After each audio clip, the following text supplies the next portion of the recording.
Morning everybody, and welcome to another Shirley Park course update. So it's a bit wet outside, isn't it? It's been raining cats and dogs, as they say, and it's not pleasant for anybody. So that brings me to the main subject of this month's video. But before we get into it, I just want to summarise what these video blogs are trying to achieve to try and attract new listeners. If you could tell other members that haven't yet subscribed, the important thing is subscribing and not just watching. These are to replace newsletters and emails to your inbox, so they are really important that the information's captured. Don't forget to subscribe. There's a little button underneath the video, click subscribe, and then you'll get all the blogs as they come. So the point of these blogs is to share educational facts with you, whether that be data that we've collected on the golf course, weather facts, whether it's facts about how turf grows, climatic conditions, things like that, microbiology, all these kind of things. It's to share updates on improvements that we've made, to share with you the good news and the progress that Shirley Park is slowly making.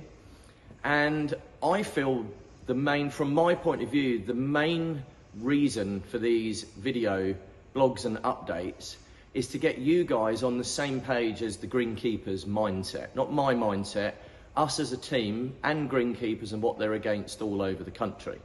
So if we can get you understanding why we make the decisions that we make, why we do certain tasks and why we don't, because I understand a lot of people go, well, why don't you collect the leaves? Why don't you get rid of the worm casts? You know, if we can get you into our headspace, then we're starting to win the battle, because you're then becoming understanding to decisions and how we reach conclusions and, you know, form a plan. So that brings me to getting you on the same page as what's going on now, which, to be really honest with you, is starting to worry me, and that is the weather. And I don't want to be negative, but it is worrying me. I'm a greenkeeper and I want the golf course to look good. And I'm well aware that it's probably, just in about the last 7 to 10 days, is already starting to cause a little bit of unhappiness amongst you guys. And that's because of the weather. So, without further ado, I'm going to play you a very quick 10-second snippet of this morning's BBC. Several counties in England have now seen their wettest September on record, so it's no surprise it's led to localised flooding and inundated roads. Now, for the rest... So, have already seen their wettest September on record. Now I'm going to show you what I found on the news, on the weather a couple of days ago. So, if I bring this to the camera.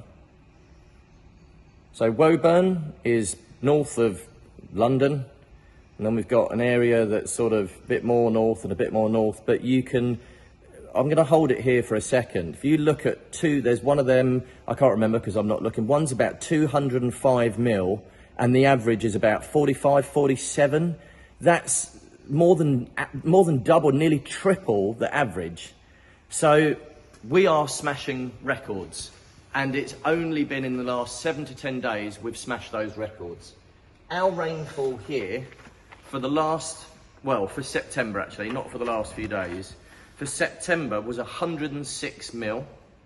And if you include the first 2 days of October, it's been 121 mil. It's nowhere near as big as those figures on there. We haven't had flooding, we've had some flooded fairways. And, you know, because of the dry summer, the course has taken that water quite well.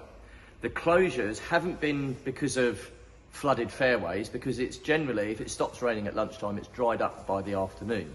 But if the greens are unplayable because of they're completely flooded in puddles, you won't be able to putt golf shots into the holes, and the green will turn like a blob and it will become uneven, untrue, and that will last those effects into spring.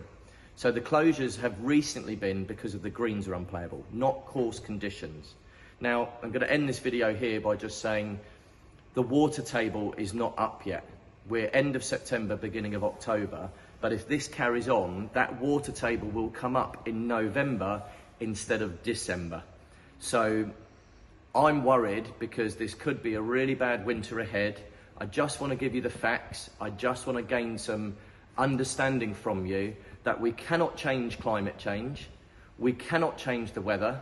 And if you look round, last bit of ending, this is Wednesday's plan. We had Darren mowing greens. We've driven out this morning to do the course inspection, and the third green still has, it's not puddles, but there's still a sheen of surface water. Now we can't cut greens this morning. So we've already had to change our plans, which is what we need you to understand, is that we don't make these decisions just off the cuff. You know, there is careful planning, and the weather changes everything, as it does for you. So we're in the same boat as you. The weather upsets everything. We know it causes unrest, but we can't change it. All we have to do is hold on to our seats and just hope for some improvement. So we are doing all we can. We will do all we can. Going to give you another little video based on weather and climatic conditions around the course in a minute. Stay tuned for that video, and hopefully there's some positive news at the end of it. Thanks for listening.